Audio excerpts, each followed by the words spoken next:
which is so alien from anything that we understand in the West that it may stretch your skulls a little. I don't know.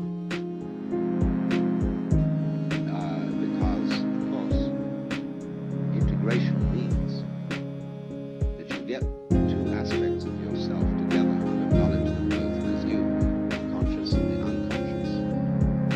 The power of the ego and the power of the natural organism, the psyche.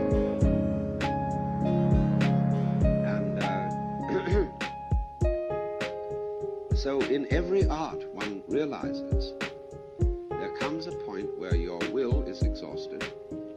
You've tried everything to make something work, and it won't work. And then to achieve the perfection of the art, something has to happen of itself, which we variously call grace, inspiration, or tariki.